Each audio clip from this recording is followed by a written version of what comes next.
तरीके से ये खेसारी लाल यादव पर ये होली गीत गा दिए हैं।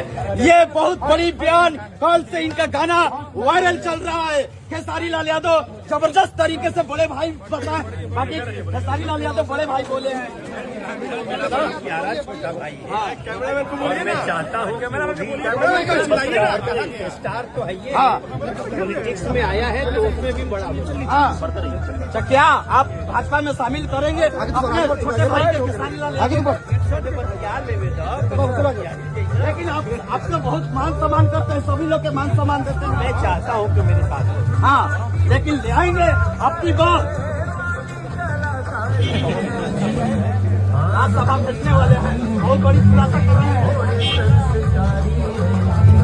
भाजपा के नेता मनोज तिवारी से सोशल मीडिया वाले ने किए हैं कुछ सवाल खड़ा, जो कि सुपरस्टार खेसारी लाल यादव के बारे में किए हैं सवाल कि खेसारी लाल यादव मनोज तिवारी जी आपको बड़े भाई के समान मानते हैं। तो वहीं पर मनोज तिवारी जी बोले हैं कि वो भी मेरा छोटा भाई है।